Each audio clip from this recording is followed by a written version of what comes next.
Hello friends, welcome back to my channel. আশা করি তোমরা সবাই খুব ভালো আছো, সুস্থ আছো। আমি ভালো আছি এবং সুস্থই আছি। বিশ্বাস করো, ওয়াইটিতে এত ভালো ভালো কন্টেন্ট ঘুরছে, কিন্তু আমার হাতে এতটাই সময়ের অভাব যে আমি ভিডিও করতে পারছি না। এবার তোমরা বলবে বাবা এতটাই সময়, বিশ্বাস করো সময়ের এতটাই অভাব। আমি ব্যক্তিগতভাবে এতটাই ব্যস্ত আছি কিছুদিন যাবো যে আমি ভিডিওটা কন্টিনিউ করতে পারছি না।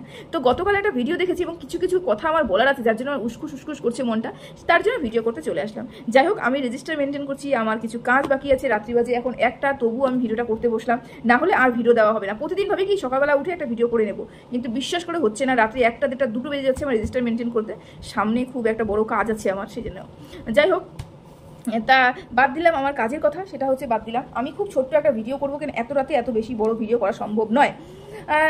গতকাল একটা দেখলাম কমিউনিটি পোস্ট, সেখানে যে নতুন আগমন হয়েছেন আমাদের এখানে ম্যাডাম কন্ট্রোভার্সি, ম্যাডাম যিনি কন্ট্রোভার্সির জন্য নতুন তিনি বলছেন যে কন্ট্রোভার্সির জন্য নতুন এসেছেন, এবং তিনি কালকে লাইভ করেছেন এবং একটা কমিউনিটি পোস্ট দেখে দিয়েছেন। কমিউনিটি পোস্টটা দেখে আমার ভীষণ পরিমাণে হাসি লাগলো এবং তার থেকে বেশি অবাক হলাম আর কি।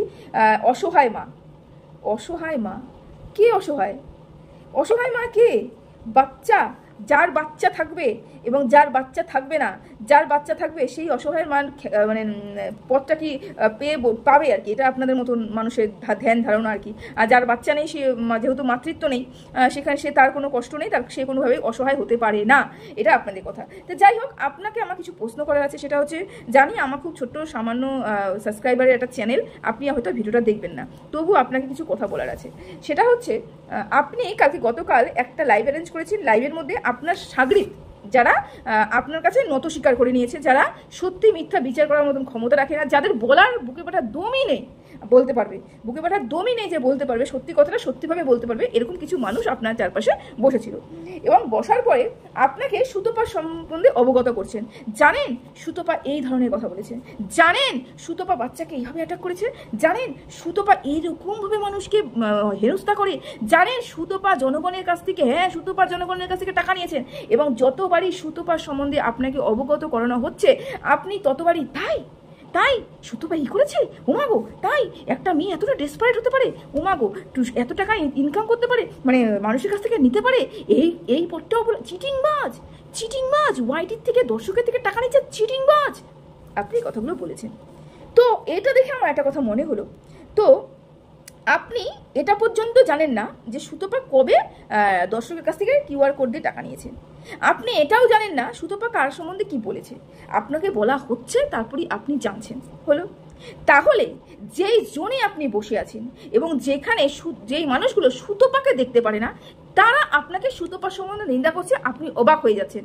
তার মানে আপনি কোনো রকমভাবে এখানে করে আসেননি, কোনো ভিডিও দেখে আসেননি, কোনো রকম যাচাই করে আসেননি, কে কী ধরনের ভিডিও করেছে আপনি জানেন না।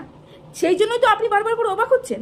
তাহলে যদি সুতপার ক্ষেত্রে আপনি এটা অবাক হয়ে থাকেন, আপনার পাশে যারা যারা বসেছে সবাই অ্যান্টি সুতপা। কোনোদিন লাইভ করুন সুতপার পক্ষে যারা যারা আছে তাদের সাথে নিয়ে, সুতপাকে নিয়ে, সুতপার পক্ষে যারা যারা আছে তাদেরকে নিয়ে লাইভ করুন। তাহলে তো আপনাকে আমি দেখাতে পারবো, তাহলে তো আপনাকে আমি বোঝাতে পারবো যে সুতপা বলেছে, তার পেছনে কত কিছু বলা হয়েছে, আপনি তো অবাক হয়ে যাচ্ছেন। সুতপা এই যে মানুষের কাছ থেকে টাকা উঠিয়েছে, কিউআর কোড দিয়ে টাকা উঠিয়েছে, সুতপা কাকে নিয়ে কি কথা বলছেন, তার মানে আপনি জানেন না বিগত কয়েক মাস ধরে, কয়েক বছর ধরে সুতপা কি ভিডিও করে গেছে। আপনাকে জানানো হচ্ছে, তাদের দৃষ্টিভঙ্গিতে আপনাকে জানানো হচ্ছে, তারপরে কি আপনি জানছেন। তাহলে আমাদের দৃষ্টিভঙ্গিতে দেখুন, বিচার করতে বসেছেন, ওয়াইটিটা পরিষ্কার করতে বসেছেন। এক পক্ষ বিচার হয় না, এক পক্ষ ভাবে কোনো রকম ভাবে বিচার করা যায় না। তাহলে এদিকেই আসুন, এইদিকে কারো চ্যানেলে বসুন, এই দিকের মানুষগুলোকে লাইভ করুন, তারপরে তো আপনার পাশে যারা যারা বসেছে তাদের ভিডিওটা আমি দেখাতে পারবো, তারা কি করেছে দেখাতে পারবো না। তাহলে এরকম করে কি প্রমাণ করতে চাইছেন? বিচার করতে এসেছেন? কি বিচার করতে এসেছেন? এক পক্ষ বিচার করতে এসেছেন, নাকি এটা মনে করতে এসেছেন সুতপাকেই শুধুমাত্র কোণঠাসা করবো? কেন, কি স্বার্থ রয়েছে সুতপাকে কোণঠাসা করার জন্য? নিশ্চয়ই কোনো স্বার্থ আছে। বিনা স্বার্থে তো কেউ এরকম কাউকে কোণঠাসা করতে পারে না, তাই না? বিচার যদি আপনি করে থাকেন, করতে আসে সত্যি, তাহলে এই পাশে আসুন, এই পাশে আমরাও দেখাই। আপনি যেভাবে অবাক হচ্ছেন সুতপার কথা শুনে, আপনি সেইভাবেই অবাক হবে, গ্যারান্টি দিলাম আপনি সেইভাবেই অবাক হবেন। যখন আমরা বলবো অ্যান্টি সুতপার সম্বন্ধে কি বলেছে, আপনি সেইভাবেই অবাক হবেন। যদি হতে চান, যদি জানতে চান, এই পক্ষে আসুন। আর বিশেষ করে এই বাচ্চাকে নিয়ে ট্রাম্প কার্ড খেলাটা বন্ধ করুন। অসহায় কেউ নয় এখানটায়, কেউ কারোর বাচ্চাকে এখানে ছাড়েনি, কেউ কারোর পরিবারের লোককে এখানে ছাড়েনি, কেউ কারোর ভাগনাকে এখানে ছাড়েনি, কেউ কারোর শ্বশুর শাশুড়িকে এখানে ছাড়েনি। তাহলে অসহায় এইখানে কেউ নয়, না ওই ঢেপসিতা, না ওই ঢেবড়ি, না ওই খেকি, না এখানে সুতপা, কেউ অসহায় নয়। বিচার যদি করতে বসা হয় তাহলে নিরপেক্ষ যদি মনে করেন বিচার করবেন, তাহলে নিরপেক্ষতা বজায় রাখুন, রাখুন বজায়। কি বলছেন 25 লক্ষ টাকা 12 লক্ষ টাকা উঠেছে সুতপা যখন টাকা কিউআর কোডে চেয়েছেন, মানে এতটুকু জ্ঞান আছে যারা যারা বলছে, এবং তা আপনি সেটাকে রিয়াকশন যে দিচ্ছেন, এতটুকু ন্যূনতম জ্ঞান যদি থাকে তাহলে এই কথাটা বিশ্বাস করতেন না। একটা 14, 15, 16 হাজারের চ্যানেল যখন টাকা পয়সা চেয়েছিল তখন সেরকমই চ্যানেলে সাবস্ক্রাইবার ছিল, এখন 36 হয়েছে, তখন সেরকমই 14, 15 কি 16 হাজার চ্যানেল ছিল, নাকি সম্ভবত 20 হাজারের একটা চ্যানেল ছিল। একটা 20 হাজারের সাবস্ক্রাইবারের চ্যানেল, তাকে প্রতিদিন মানুষ দেখে 5,000 থেকে 10,000 মানুষ, এবং তাকে ডোনেশন দিয়েছে এত মানুষ ডোনেশন দিয়েছে 20 হাজার চ্যানেলকে, যে একদিনে তার 12 লক্ষ টাকা উঠেছে। আরটিআই করবেন তো? করুন। এত লক্ষ টাকা উঠেছে প্রমাণ করতে পারবেন তো যে 12 লক্ষ টাকা সুতপার উঠেছে, 25 লক্ষ টাকা সুতপার উঠেছে, এবং এক ছোট্ট একটা চ্যানেলে। অথচ যেখানে এপি ওই যে আমাদের হচ্ছে কি বলে ওটাকে, টিয়া তার ছেলের জন্য, অসুস্থ ছেলের জন্য টাকা চেয়েছে, তার 3.5 lakh channel, 3.5 lakh subscriber channel, তার 3-4 দিন ধরে কিউআর কোড দিয়েও তার 12 লাখ টাকা ঠিক করে উঠতে পারেনি। একটু বিচার করেন না? একটু বুদ্ধি নেই যে কার কতটুকু টাকা, কোন সাবস্ক্রাইবার চ্যানেল কতটুকু টাকা উঠতে পারে? মানুষ বলল চিল কানে নিয়ে চলে গেল, আপনি চিলের পিছনে দৌড়াচ্ছেন। কানটা একবার হাত দিয়ে দেখুন সত্যি কি নিয়েছে। সত্যি বলিহারি যাই আপনাদের। যাই হোক, আপনি আরো একটা কথা বলেছেন, এই যে ম্যান্ডিকে নিয়ে আপনি লাইভে উঠলেন তো লাইভে ওঠার পরে ম্যান্ডিকে নিয়ে আপনি একটা কথাই বললেন, ম্যান্ডি কি করেছে না করেছে এটা ম্যান্ডির পাস্টকে কেন ঘাটা হবে, কেন পাস্টের কথা তুলে নিয়ে এসে ভিডিও করা হবে? তা সুতপা যে কাজগুলো করেছে সেগুলো কি রিসেন্ট করেছে? করেনি তো, সেটাও পাস্ট কেন ঘাটা হচ্ছে? পাস্ট যদি ঘাটা হয়, প্রত্যেকটা কন্ট্রোভার্সি ক্রিয়েটরের পাস্ট ঘাটতে হবে, তাহলেই না আসলে রেজাল্ট বেরিয়ে আসবে। শুধু সুতপা কেন? বিচার যখন করতে বসেছেন ওই শুধুমাত্র ম্যান্ডির বড় চ্যানেলে ওঠার জন্য, সেই জন্য করতে বসেছেন বড় চ্যানেলে উঠবো, আরও আমার পপুলেশনটা, আমার যে পপুলারিটি আমার সেটা বাড়বে, সেই জন্য। নাহলে বিচার তো কোনো কিছু করছেন না। পাস্ট ম্যান্ডির ঘাটা যাবে না, অথচ সুতপার পাস্ট ঘেটা পিন্ডিটা চটকানো যাবে, তাই তো এটাই মনে হচ্ছে আপনার। যাই হোক, আপনাকে ছাড়লাম, বলার তো অনেক কিছু হচ্ছে, যে ভিডিওটা বড় হয়ে যাচ্ছে, এটাই সমস্যা। দ্বিতীয় কথা আমি আসি, ম্যান্ডি ভিডিও করতে পারছি না, ভিডিও দিতে পারছি না, সেটা সমস্যা। ম্যান্ডি কিছুক্ষণ আগে স্যান্ডির চ্যানেলে একটা ভিডিও ছেড়েছে, সেখানে পুরোপুরি হয়ে গেছে, পাল্টি খেয়ে গেছে। যেহেতু আমরা ভিডিও করে বলেছি একটা ছোট বাচ্চার হাতে কিভাবে ফোন থাকতে পারে, একটা ছোট 6 বছরের বাচ্চার হাতে ফোন কিভাবে থাকতে পারে, যদি ফোনটা থেকে থাকে তাহলে ওই বাচ্চাটার চ্যানেলে, ওই বাচ্চাটার ফোনে কিভাবে বাচ্চাটার ওই ফোনের মধ্যে শুধু কন্ট্রোভার্সি ক্রিয়েটরের ভিডিও থাকে, যেটা দেখে তার বাচ্চা ডিপ্রেশনে চলে যায়। কেন গত পরশু যে ভিডিও লাইভটা করেছিল সেখানে বলা হয়েছে মেয়ে নাকি সুতপার, ভালো করে শোনো, লাইভটা গিয়ে দেখো, বলেছে আমার মেয়ে সুতপার ওই কথাগুলো শুনে, রেকর্ডিং শুনে ডিপ্রেশনে চলে যাচ্ছে। যেই প্রতিবাদ করলাম তখনই বলা হলো যে আমি তো বলিনি শুধুমাত্র সুতপার ভিডিওতে ডিপ্রেশনে যাচ্ছে, সুতপার ভিডিও বাইরের লোক দেখছে, বাইরের লোক দেখে তারপরে নাকি তার মেয়েকে বলছে। বড্ড হাস্যকর না ব্যাপারটা? বড্ড হাস্যকর না? বাইরের কন্ট্রোভার্সি ক্রিয়েটারের ভিডিও বাইরের লোক দেখছে, দেখে এসে কাউকে জিজ্ঞাসা করছে না, জিজ্ঞাসা ওই ছোট বাচ্চাটাকে করছে, তাই তো? তার জন্য বাচ্চাটা ডিপ্রেশনে চলে যাচ্ছে ম্যান্ডির কথা হিসাবে। আচ্ছা ম্যান্ডি, তুই যে কাজগুলো করেছিলিস, এই যে লাইভে বসে ড্রিঙ্ক করা, লাইভে বসে পরিস্থিতির ড্যাশ মারা, লাইভে বসে সিঁদুর পরানো, তো ওই তারপরে হচ্ছে ফ্ল্যাটের ঘটনা, হুলের সাথে দিনের পর দিন বেড শেয়ার করা, যাবতীয় তোর জীবনে যা ঘটনা সব কিছু তোর ভিডিও জল করছে, তোর ভিডিওগুলো জল করছে তোর ভিডিও সেকশনে।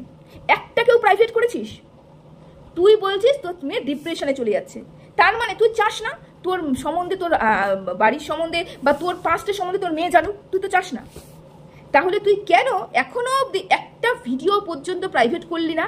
যে কটা ভিডিও ওই সময়টাতে দিয়েছিস প্রত্যেকটা ভিডিও ভালো মতন চলছে এবং সেখান থেকে ইনকাম নিচ্ছিস, এরপরে তুই বলছিস বাইরের লোক এসে বললি নাকি তোর মেয়ে ডিপ্রেশনে চলে যাচ্ছে, অথচ তুই যে কাজগুলো করে রেখেছিস ও একটা পর্যন্ত তুই ঢাকছিস না। কাকে বোকা বানাতে বসেছিস এখানটায়? ভিউজের দরকার, ইনকাম কমে গেছে, সুতোপার ইনকাম কমেছে কিনা, সুতোপার ভিউজ কমেছে কিনা সেটা নিয়ে তো চিন্তা করতে হবে না। এটা তো ভালো মতন বুঝতে পেরেছি তোদের ইনকাম কমেছে, তোদের এখন টাকার দরকার, সেই জন্য ওই মাত্র 36,000-এর একটা চ্যানেলে কন্ট্রোভার্সি ক্রিয়েটারকে নিয়ে তোদের মতন 3 লাখ 4 লাখ 2 লাখের চ্যানেলকে কথা বলতে হচ্ছে। এটাই হচ্ছে ওর ক্ষমতা, বুঝতে পেরেছিস? তুই জিজ্ঞাসা করলি না ক্ষমতা কি, কিভাবে? তুই বললি না পড়াশোনা করে কি করেছে, পড়াশোনা করে এটাই করতে পেরেছে, একটা 4 লাখের চ্যানেলকে তার পায়ে নিয়ে এসে নামাতে পেরেছে এবং ওকে বাধ্য করেছে ওকে নিয়েও রোস্টিং করার জন্য। এটাই ও করতে পেরেছে, নাহলে কেউ করতে পারে না। কারো ক্ষমতা নেই। তুই অন্য কাউকে নিয়ে ভিডিও করবি, মনে আসবে না, তোকে নিয়ে করছিস কারণ তোর মনে আসছে। ওর ওই ক্ষমতাটা ওর জায়গাটা তৈরি করেছে, বুঝতে পেরেছিস?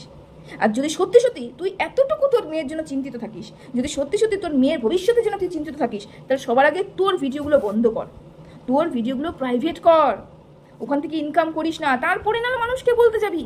ভালো মতন জানিস তোর কেসটা কোথার থেকে কি হবে, তুই ভালো মতন জানিস। কেন তুই নিজে বলেছিস সব ভিডিও দিতে, তুই বলেছিস তোর হচ্ছে সমস্ত কিছু পাবলিক করতে, তুই বলেছিস। নিশ্চয়ই নেশাগ্রস্ত অবস্থায় বলিস, নিশ্চয়ই ড্রাগস টাস কিছু নিচ্ছিলিস না, নিশ্চয়ই ইয়াদদাস্ত এতটাই কমজোর না, বা তুই নেশাগ্রস্ত অবস্থায় কি বলেছিস, সকালে কি বলেছিস বিকালে ভুলে যাচ্ছিস, সেরকমও নিশ্চয়ই কোনো ব্যাপার না। বা তুই কি বলবো মেন্টালি পেশেন্ট নয় যে তুই সকালবেলা কি বলছিস বিকালবেলা মনে নেই, এরকম নিশ্চয়ই না। তুই একটা সুস্থ সবল মানুষ এবং নাবালিকাও নস। তাহলে তুই যাতে বলেছিস সেটাই তো করা হয়েছে। এরপরে ভাবছিস যে তুই বিশাল কিছু উকড়ে নিবি, তাহলে ওকরা, বুঝতে পেরেছিস? লাস্ট একটা হাস্যকর ব্যাপার বলে যাই তোমাদেরকে। একটা ভীষণ হাস্যকর কমেন্ট করেছে, ভিডিও করে লাইভে বলেছে আমাদের হচ্ছে ম্যান্ডি সতীলক্ষ্মী ম্যান্ডি। তিনি বলেছেন যে আমার আর এই স্যান্ডির মধ্যে যা ছিল হয়ে গেছে, মিটে গেছে, এখন তো আমরা সংসার করতে চাচ্ছি। তাহলে এখন যদি ওর কথাতে আমাদের মধ্যে কিছু খুটখাট লাগে, আমাদের মধ্যে সংসার ভেঙে যায় বা আমাদের মধ্যে গন্ডগোল লাগে, তার জন্য দায়ী হচ্ছে সুতপা। একটা কথা বলি ম্যান্ডি, বিয়ে হয়েছে তো অনেক বছর হলো, বিয়ের আগেও অনেক বছর প্রেম করেছিস, তখনও ব্যাক সাপোর্ট করেছিল তোর হাজবেন্ড। বিয়ের পরেও প্রচুর ঘাটে জল খেয়েছিস, তখনও তো ব্যাক সাপোর্ট করেছে তোর হাজবেন্ড। তা যখন বউকে এরকম ঘাটে ঘাটে জল খেতে দেখেও যখন কিছু হয়নি, তাহলে আজও আর কিছু হবে না। ওই দুটো সুতোপার কথাতে তোর সংসার আর ভাঙবে না রে, বুঝতে পেরেছিস? যেই স্বামী প্রথম দিকে এখনো অব্দি তার স্ত্রীকে বহু পুরুষের সাথে দেখে ফেলেছে, সেই স্বামী যখন তখন ঘর ভাঙেনি না, এখন যাই বল তাই বল আর সংসার ভাঙবে না। তাই এই যে হাস্যকর কথাটা কইলি না, এটার জন্য এই কথাটা আমি বললাম, বুঝতে পেরেছিস? এই হাস্যকর কথা মানুষকে বলিস না, জোকস অফ দ্য ইয়ার হয়ে যাচ্ছে, বুঝতে পেরেছিস? সুতোপার জন্য তোদের সংসার ভাঙবে, এটা জোকস অফ দ্য ইয়ার, বুঝতে পেরেছিস? তো চলো, ভিডিওটা বেশি বড় করলো না, বলার তো অনেক কিছু আছে, যদি সময় পাই, ভীষণ কাজের চাপ, যদি সময় পাই অবশ্যই বলবো।